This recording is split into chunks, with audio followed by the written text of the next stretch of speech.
Good morning. Welcome to episode 9 of our City Walk and Talk with yours truly, Dr. Rojo. We put a number on this episode just to mark kung pang ilang days na rin natin nag-city walk. And of course, to easily track yung ating episodes. And since these episodes ay nangyari lang out of the blue without much plan. So, hindi natin alam when will this last. At least, the goal is to complete yung 30 days. By end of February 28th, yun yung last day natin of our dedicated City Walk and Talk episodes. And after that, we will see. So, depende how we can still accommodate when it comes to March. Today's topic, let's talk about adjustments. Kasi ngayong morning, when I wake up, I really need to make adjustment because my work today will be earlier than usual. So, instead of going for a run to complete a longer distance, I decided to just take a walk. Maglakad na lang so that paglabas pa lang ng bahay, we can already start our episode. Because if tumatakbo ako, yung maririnig nyo lang, yung hingal ko, ang hirap tumakbo, nagsasalita. Although kaya naman, like yesterday, when we were with my sister, habang tumatakbo kaming dalawa, nag-uusap kami. And then the hardest part is kung tumatawa kami habang tumatakbo na nag-uusap. Sobrang times 2 yung hingal. But it was also very fun. So maraming salamat everyone. So in life, we make plans, but from time to time, marami talagang instances na we need to make adjustments. If we are too strong and too stiff and too rigid, tayo lang din yung mahihirapan because maraming mga bagay na hindi talaga natin control. It's good to have rules. It's always good to have that guidelines na generally sinusunod mo yung gabay on what to do, on conditions. Kasi without that, ang hirap din mamuhay ng wala kang yardstick, kumbaga. Yung wala kang basehan kung nasa tamang landas ka pa o hindi na. But I think some degree of being open to adjustment is really necessary. Because at the end of it all, by evolution, alam nyo ba na kung sino yung mga nagwawagi, nagsasurvive, nagtathrive, and continue to exist at hindi na perish? It's not the strongest. Hindi yung mga pinakamalakas, hindi yung mga pinakamatalino, hindi yung pinakamalaki, hindi yung mga akala nating superior sa lahat ng bagay, but the one that will thrive and will continue to persist ay yung mga individual na marunong mag-adjust. It's the concept of resiliency. So yung resiliency, it's when you don't break. Even grabe na yung bending. The perfect example would be a bamboo. So yung bamboo, sa bagyo, kahit gaano pa kalakas, it will just bend accordingly. Pero the roots will still keep it grounded, and after, okay lang siya. Whereas, for example, yung mangga, alam niyo ba that a mango tree are one of the most solid din na wood. And sobrang bigat ng kanyang wood. And mabigat din yung kanyang dahon. Pero yung roots niya is shallow. So that's why kapag bumagyo, isang malakas na bagyo lang, na-uproot siya agad. So kahit gano'n siya kalakas, kahit gano'n siya katigas, but since it's not resilient, hindi siya nagbe-bend forward and downward accordingly. So it breaks. Pero as an exemption, no, meron talaga mga bagyo na just too much even for a bamboo. Literally to like Odette. Nung pumunta kami sa Don Salvador, it's a mountain resort. Speaking of bamboo, may mga bamboo dito. Yung mga bamboos doon na forever na, since bata pa ako, nandun na yung mga bamboos na yun. Meron mga bamboos mga na nasira talaga. Ganun siya kagrabe. So we can just see how devastating that really was. Kung yun yung ginawa niya sa bamboo, how much more to people na naapektuhan nito. But just as everything else in life, kahit pa gaano kalaki yung na-encounter nating struggles, na-encounter nating problems, and as long as pagising mo sa umaga ay gising ka pa and buhay ka pa, then it's another day to bounce back. It's another day to move forward and strategize kung ano yung dapat gawin to make that day better, to make that day worth it. And if ever you feel na that day is not yet the day for you to get back on track, kailangan nyo muna ng time alone or recovery period, that is acceptable. Pwedeng-pwede naman yan. But just put a limit. Huwag lang yung unlimited recovery period. Because if magpapadala tayo, minsan, baka maging normal na natin yung pagpapahinga at yung recovery period. And we might even have a harder time to bounce back after. So if you are looking for a recovery period, make it short, quick, and sweet. And savor the memory. Take a deep breath and resume. Once you already are on track, you can plan ahead. What makes us go for the day is not just about what we envision for today, but what we envision for the future.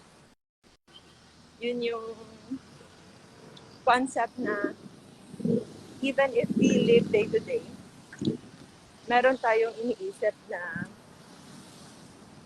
long-term future, long-term goal. And each and every day, little by little, we adjust our movements papunta sa goals na yun.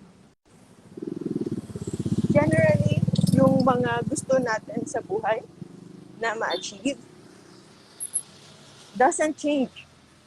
Hindi siya nagbabago. It might have some changes when it comes to the details as to sa lugar, where you want it to be, what kind of thing you want to do, the people who you want to spend it with, yung mga makakasama mo. But the end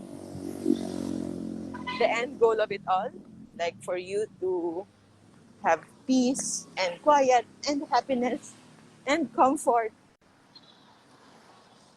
and value, all those things, they remain.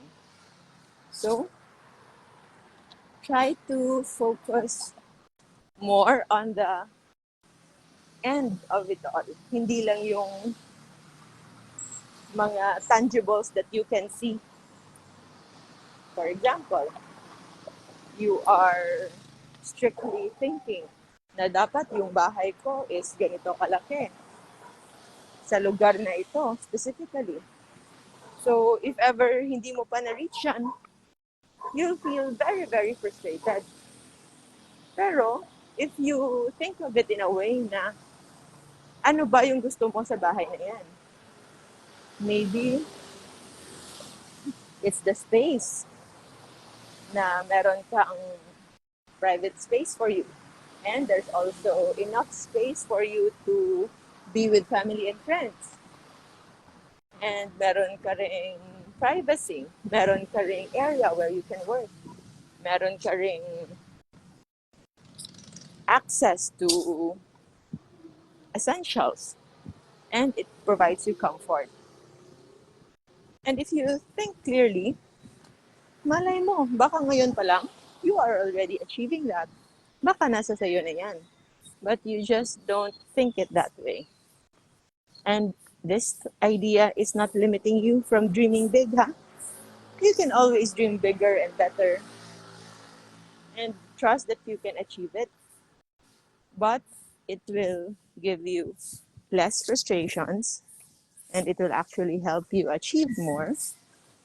Na while going through the process of achieving those bigger and greater things, ngayon pa lang, you are already experiencing and feeling all the good things as if nasa sayo na yung mga hinahanap mo. Because sa totoo lang, you are already living the comfort. You already have that space. Maybe you just need to do a little rearrangement sa bahay nyo for you to have that workstation. And you can always spend some time with your loved ones kung gusto mo. So it's always keeping the attitude of gratefulness na parating nagpapasalamat, appreciating the blessings that you already have, and being hopeful na you have something to look forward to that is even better. But that kind of dream, it's not debilitating.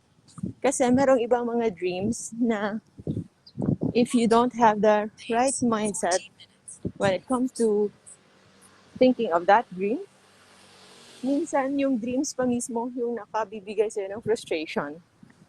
And it's a sad thing because yung mga pangarap sana natin, yung mga dreams natin, those things should fuel us to keep us going, keep us hopeful, to keep us positive. And having that, maintaining that good, positive emotions will be like domino effect. Na yung mismong positive emotion na yan na mismo ang tutulong sa'yo to achieve that dream. Magugulat ka lang. Hindi mo lang mamamalayan, bigla na lang, na-achieve mo na pala yung goal na yan. So those are the things that we should think. And when it comes to our adjustments, one thing I learned is to really be open to many things. And sometimes, may mga bagay na even if you firmly believe na eto na talaga, na parang ilang beses mo na siyang napag-isipan at sure ka na 100% wala nang magbabago. Sometimes, meron talagang magbabago. At yung mga changes na yon, those are the changes na usually nahihirapan yung mga tao kasi bagong adjustment na naman. But if ever you will just be open and go through that changes, then you will see na ito pala yung pinaka-needed push for something better. Merong mga bagay na when you allow to happen, when you allow to change, when you allow to improve,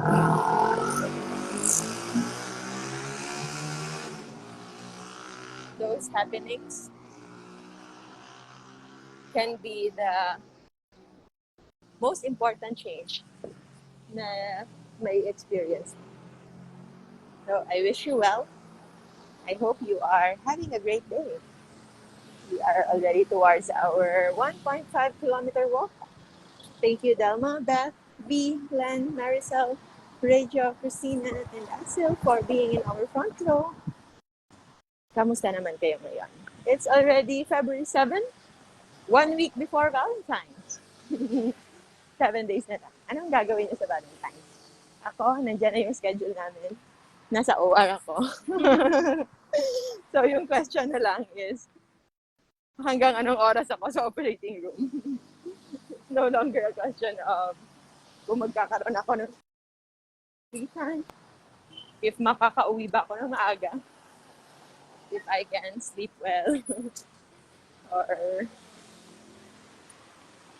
yes, kung sino yung makakasama ko sa operating room, yun na lang. But generally, it's going to be like that.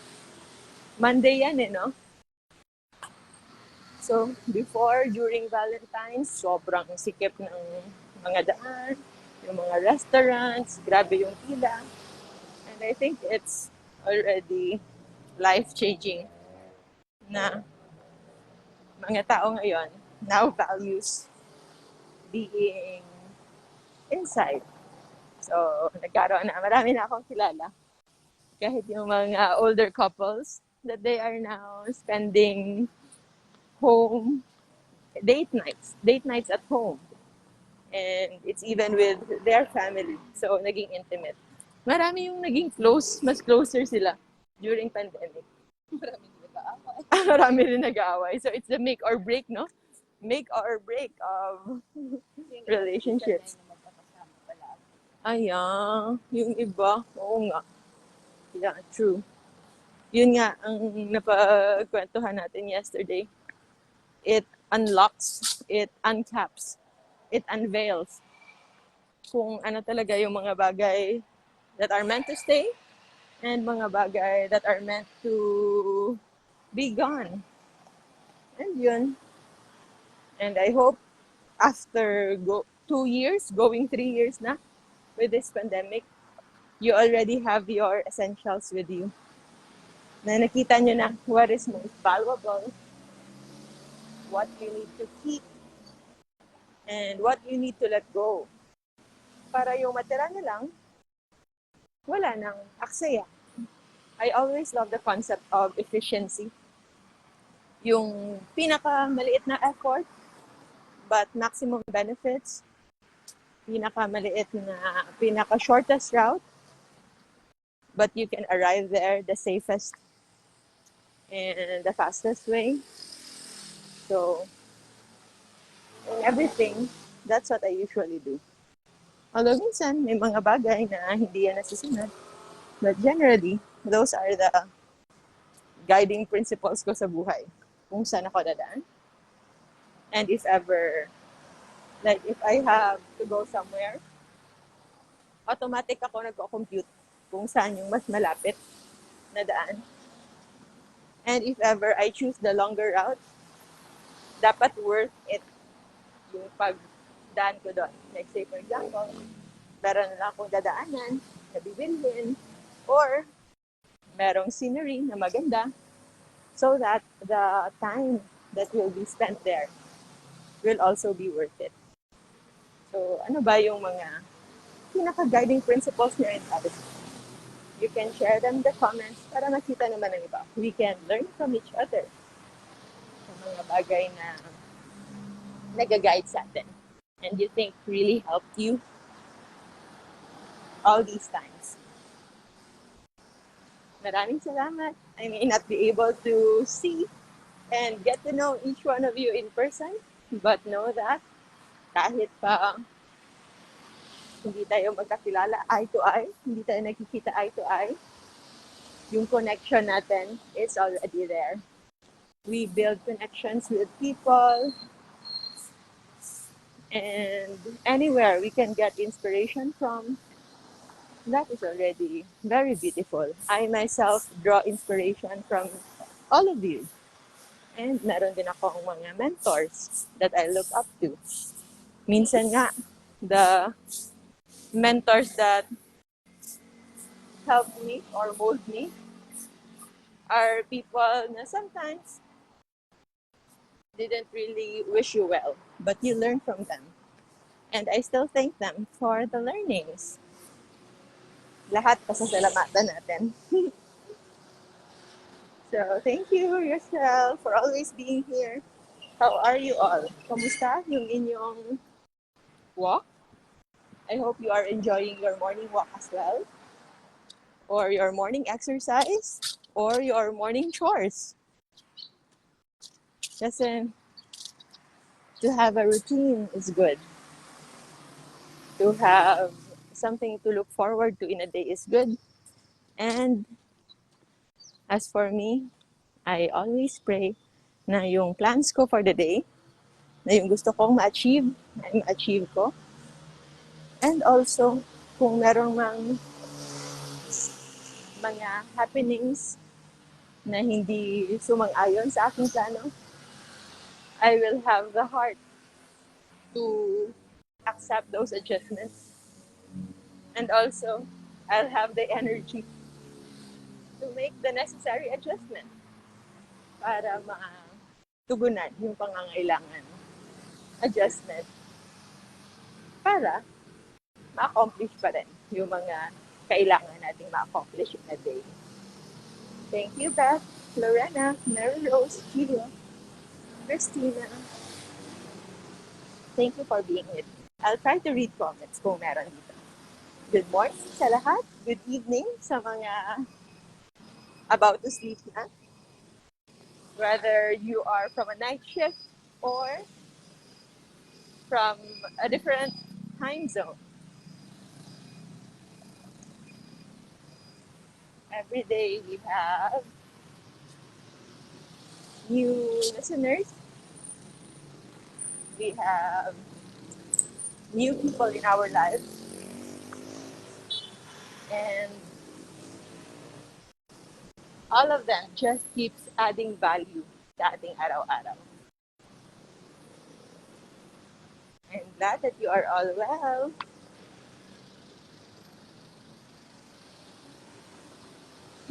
Si Ruden may work na. It's okay, Ruden. Ano na lang. Replay na lang tayo.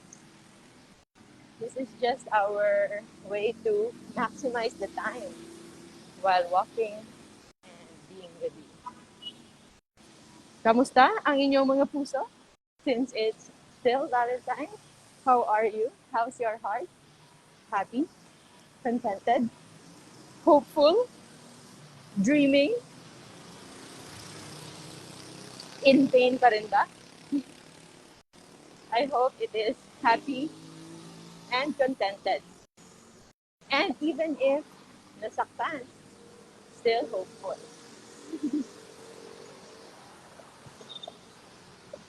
This year, ano ba yung mangyayari this year? Puro lang tayo trabaho ngayong taon ito. And love is coming in all forms and different forms from different sources. And I think it's good. And as always nga, you never fail to include self-love as your major driver, because when you take care of yourself, you also take care of the rest. Alam nyo ba na common source of stressors daw are those internal conflicts. Hindi lang yung sobrang trabaho, hindi lang yung dami ng problema, but it's actually the absence of prioritizing your own. And sometimes, merong mga instances na you think you are prioritizing your own, Pero, maskara lang pala yun. You are actually prioritizing your own, but your definition of your own is other people.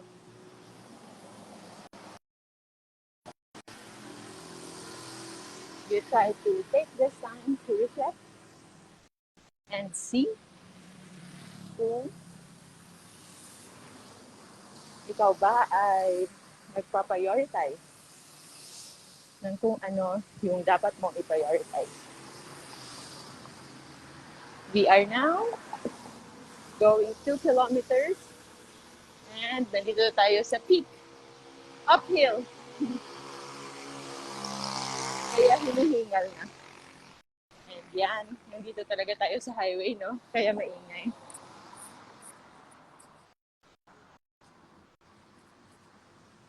So, maraming salamat everyone. Hi Adrian. Welcome. If you have thoughts to share on a Monday na gusto nyong i-share to our community, feel free to do so. This morning walks is actually, I think, helping me a lot. Parang merong additional 1/2 day yung araw ko. Because when I already accomplished this, feeling ko meron pa akong extra day to go. Kasi noon, yung time na ito, tinutulog ko lang. And I always make an excuse na I am more productive at night. But to be honest, hindi naman lahat ng panahon na nagsistay late ako, I'm really performing to the best of my productivity level. Maybe 2 or 3 times a week. Pero generally, hindi talaga yun ganun ka-productive. So now, I'm on a routine of sleeping early, waking up early, although it's not yet the earliest, pero at least a lot earlier than before, and having this morning walk that is good for our health, that is good for our well-being. Meron pa tayong sunshine, merong mga parts na merong fresh air, although not all parts. You get to see good views, good people, and you get to reflect on things. Ayan, I know na minsan yung mga pinagsasabi ko, medyo mahirap i-relate, no? But if you've been in our community for so long, I think you understand my language already. And I thank you for being here. Malapit na tayo sa more peaceful part. Baka hindi na masyadong maingay doon. We will take a few rounds before heading back home para ma-complete natin yung ating number of steps or distance today. Yung makakover natin. Salamat, Christian Joseph. Thank you so much for being here. So, yun lang. As you all know, yung ating City Walk and Talk episode is not directly related to low carb, not really related to fasting. Ano lang to? Casual chika. It's what I usually do when I'm with family and friends. I remember before, si Mami nagsasabi na wala, na she values the conversations that we have. And sometimes she's thinking na our conversations, kung pwedeng lang daw i-share sa ibang tao, na malay mo, baka merong mapulit yung iba. Or just so they can hear another side of the conversation na baka hindi nila frequently na-encounter on a day-to-day. And we were talking about that way back elementary, high school. So wala pa talagang means to do it. And alam nyo, kapag si mami yung magsasabi, nangyayari talaga.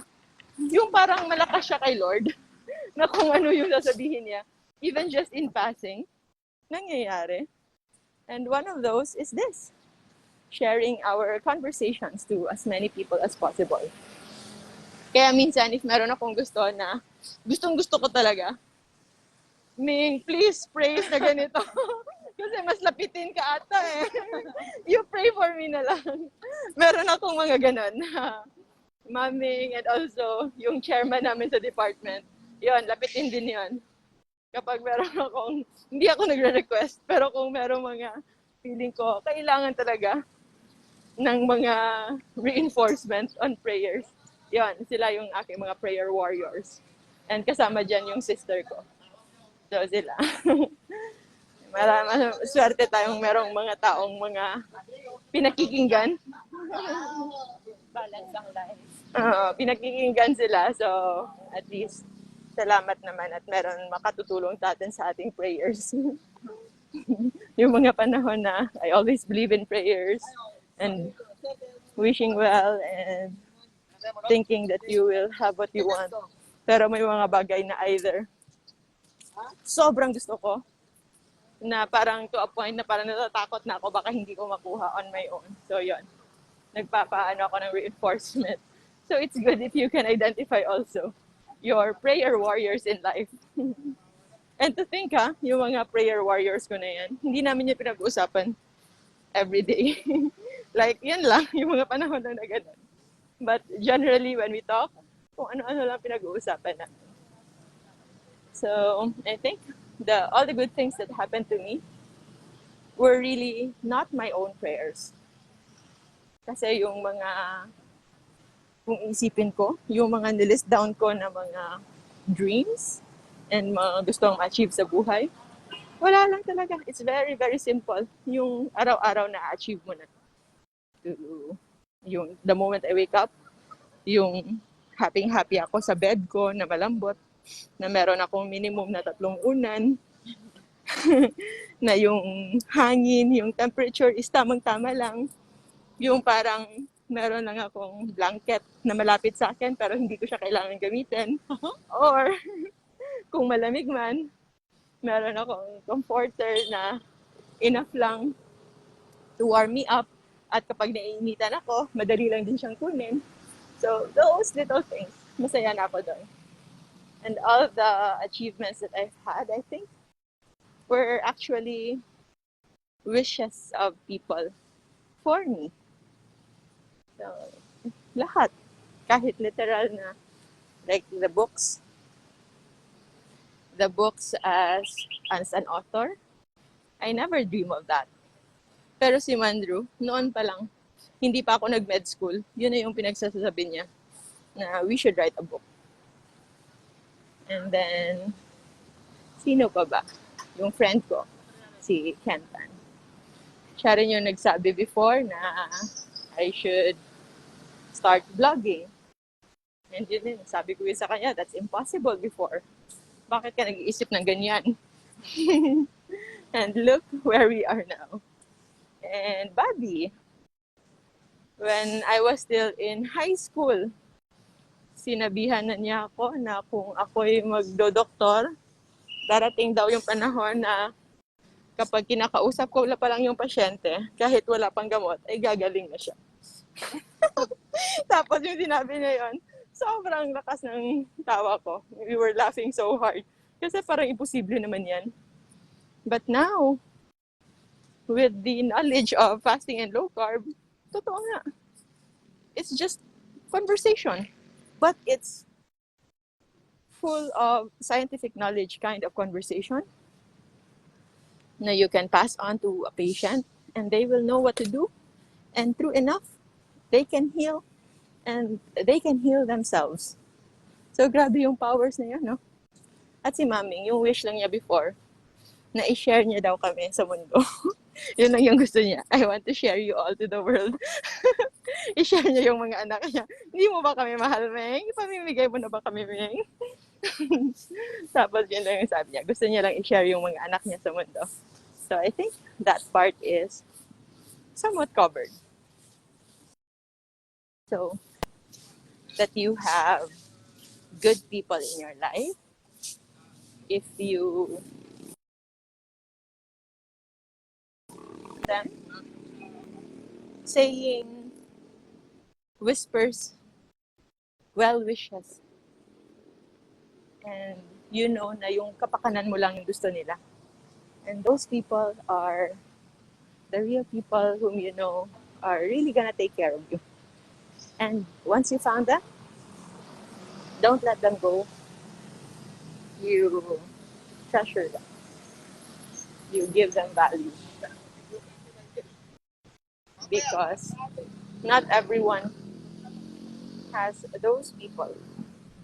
Or not everyone can see na meron silang mga taong ganyan sa kanilang buhay.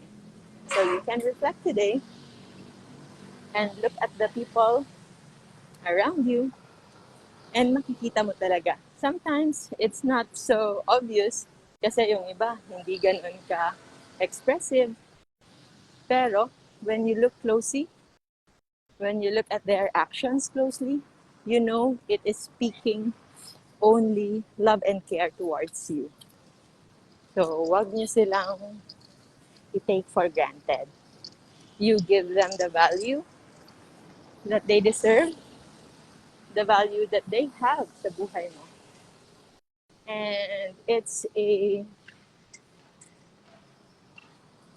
kind of relationship where both of you grow.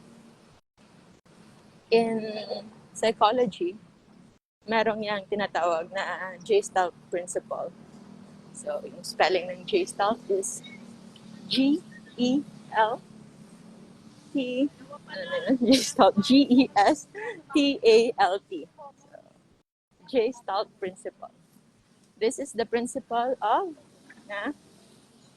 the sum of individual parts is greater than the whole.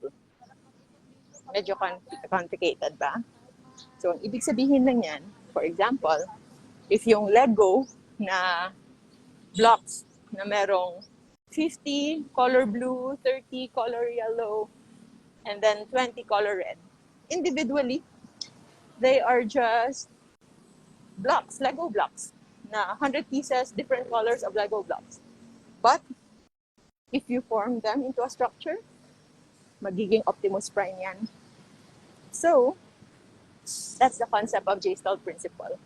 That the sum, yung kabuuan ng individual pieces, if you merge them together,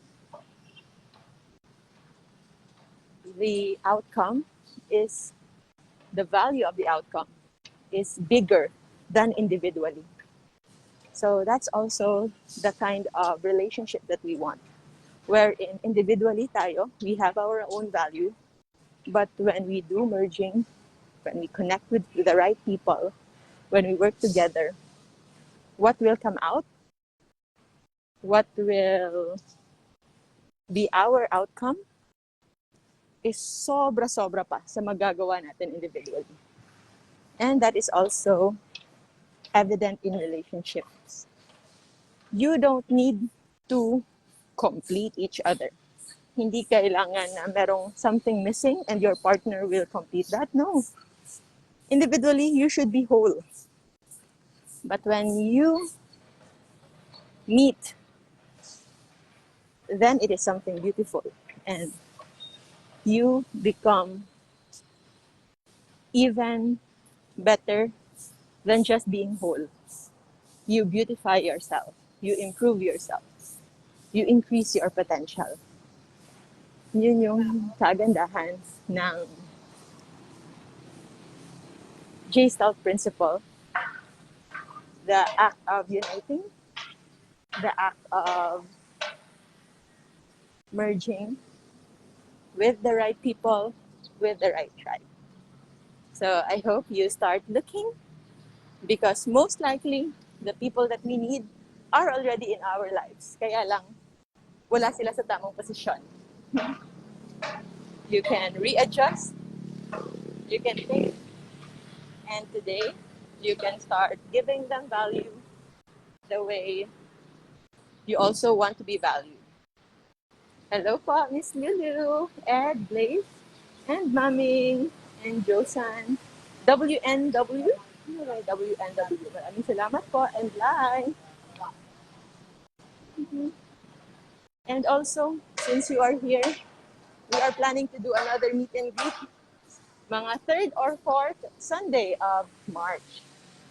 Dito lang in Manila. Maybe somewhere in BGC or somewhere in Makati or Pasig. So, to everyone na nakasama namin in meet and greet, especially in Manila meet and greet and Subic meet and greet, and of course, sa Davao, sa Iloilo, na sa Cebu, of course, na baka nandito sa Manila around that time, baka makaluwas kayo or you are currently here. And for those na hindi nga nakasabay nung last nating mga meet and greet, just message our admins if you are interested to be a part of that meet and greet. We are cooking something special for this coming meet and greet. Pina-finalize pa namin yung details, and the moment na final na, we will let you know so that we will have something to look forward to this coming March. 3rd or 4th Sunday of March. Titingnan pa natin yung availability ng lahat-lahat. We always consider na yung mga bagay na dapat mangyari will always have the green lights. All green lights. Parang meron siyang go signal na literal. Yung kung lahat ng plano mo, one thing after another, parang it is smoother. Like when I traveled to Dubai noong November, grabe talaga. All green lights. Kahit pa almost impossible, di ba? Sobrang tight ng security during that time because of pandemic. At yung mga papers, hindi mo alam kung tama ba.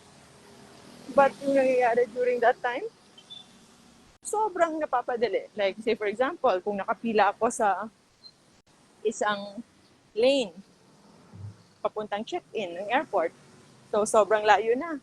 By the time napipila na ako sa mahabang pila na yon, biglang nag-open yung isang counter at doon ako pinapunta. Like, all of a sudden, naging number 1 ako on that counter. So those are examples of, and it happened, I think 3 times until sa boarding area, until sa immigration, yun. So, sobrang ganda talaga. So, from time to time, merong mga ganon, mga parang approvals that you are on the right track. And if merong mga hindi na nangyayari, it's always having blocks. Merong mga parts na parang hindi talaga matuloy-tuloy. Before, I used to believe na kailangan ipaglaban mo talaga yan. You have to do everything na naniwala kang yan talaga yung dapat mangyari. But now, I learned na when things doesn't seem to go my way, I take a step back. At iniisip ko, eto nga ba talaga yung dapat kong gawin? Or is this really for me? And when I started to do that, when I started listening, then things become smoother. Mas maging maaliwalas ang buhay. Even as simple as meron akong gustong kunin, like try to reach out a certain item sa table, and then biglang nahulog yun. Now, I think twice. Baka hindi ko talaga yan dapat kunin. And one thing also, when things doesn't seem to go your way, like na-delay ka, na-late ka, before I stress on it also, na bakit ako ganito, bakit na-late, o bakit na-delay, sobrang nasa-stress na ako, to a point na kung meron akong pwedeng masisi, sinisisi ko na, but now I don't anymore.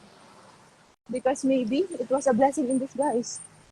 You heard of those stories na yung mga split second lang na kung nandun sila, na advance sila in a split of a second, baka sila yung nasama sa aksidente. But because of that delay, just a few seconds delay, yung aksidente nauna. It didn't happen to them.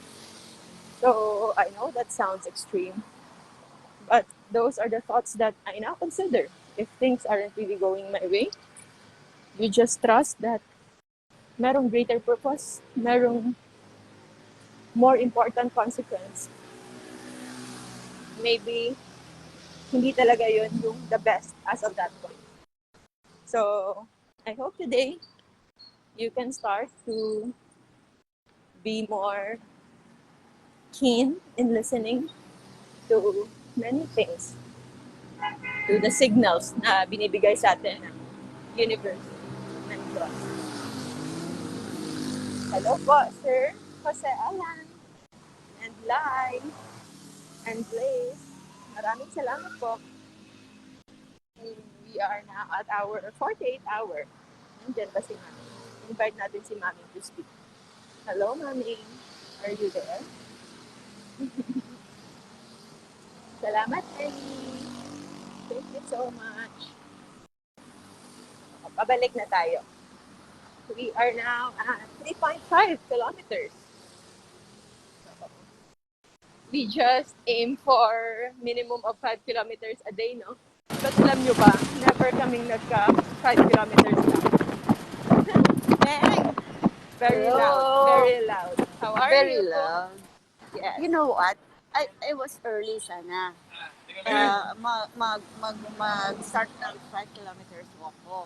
Pero naalala ko na mas kailangan ako sa Victorias kasi magkukuha ako ng magpapasign ako sa embalmer para ma-release na yung original certificate.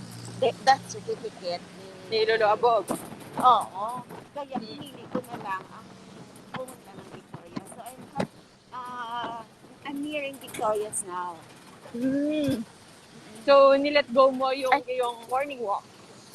Let go po. But I'm planning to take it ng sundown walk later.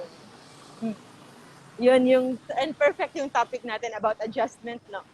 So, Ay, oo. even without talking about it, you already made the necessary adjustment for something that is more important. More important. Kaya nga natatawa ako. Nagsismile ako dito sa series bus. Na grabe yung yung coincidence. Now I no longer we just term it as coincidence, but now we know that it's really being connected na lahat ng bagay. There's no such thing as coincidence talaga. It happens for a reason. Hindi lang natin maintindihan minsan the reason behind, the idea behind kung bakit nangyayari yan. Sometimes it will reveal itself way later pa. Sometimes it takes years bago mag-make sense yung mga bagay-bagay. But when it does, you will realize na parang wala kang babaguhin sa mga nangyari because it was all meant to be. Minsan nagkakaroon lang ng delay, reroute, pero you are always where you are meant to be. If you are struggling, maybe that struggle is a part of you to improve, to develop, to reassess. But otherwise, lahat ng yan, meron talagang rason. Ning, no? Totoo. At saka ma-appreciate mo na lang.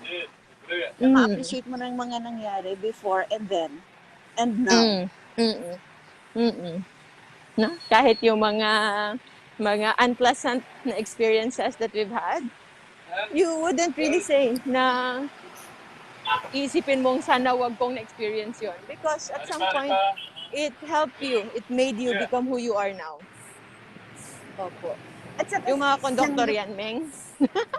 oo, Yung may mga nagsasalita. mabababa kasi. May magbababa na kasi. At saka, yes, hindi ko na, I have to take an extra effort to remember all those bad times. Mm-mm.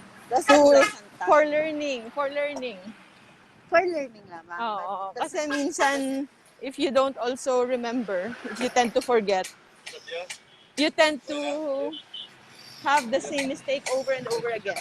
You tend to totoo. experience the same bad experiences kasi you don't learn from it. So it's important talaga to really learn from that experience Oo nga. para hindi na paulit-ulit.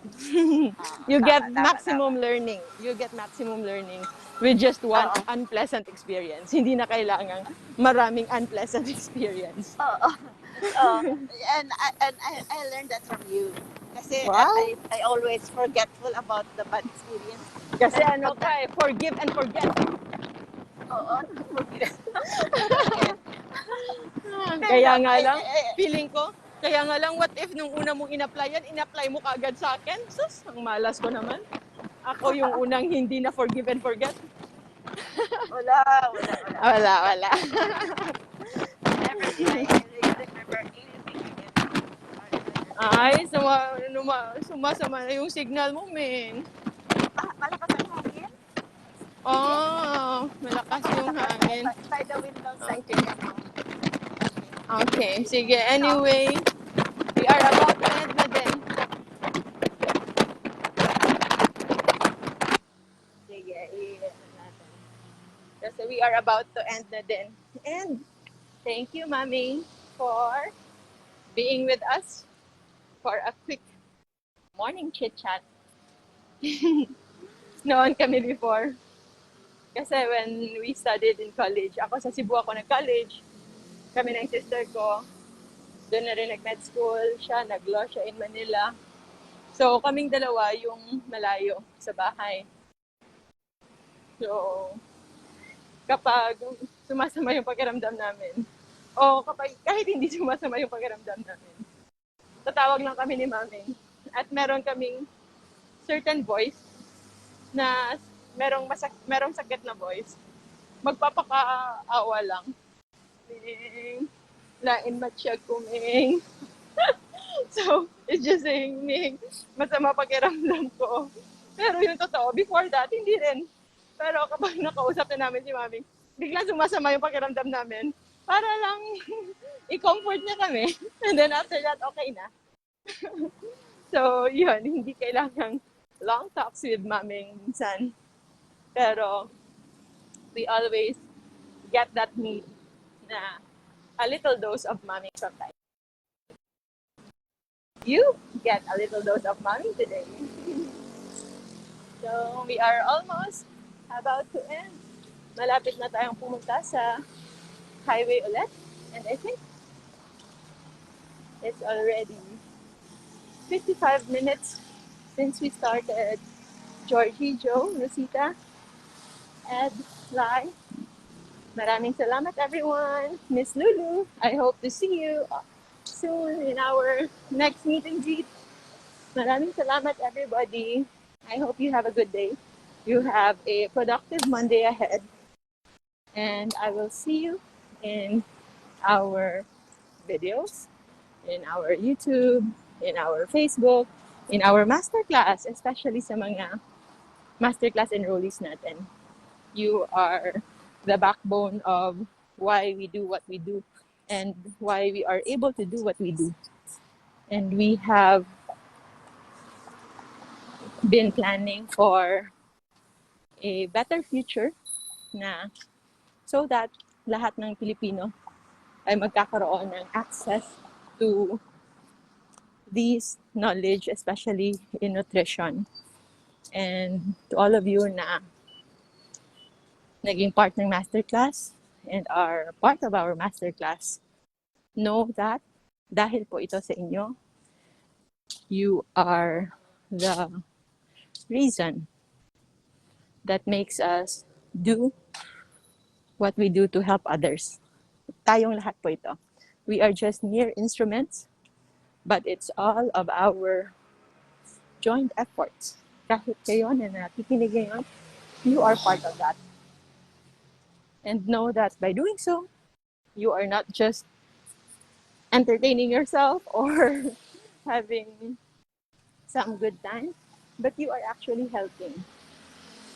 Kung sino man yung matutulungan natin to heal, to improve their health, and eventually to function better, to be at their best, and finally, to contribute sa mundo, you are a part of that.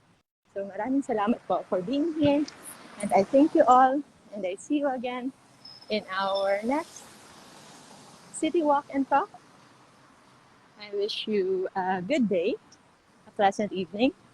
May you have a good night, and every day, a good and beautiful life with your loved ones.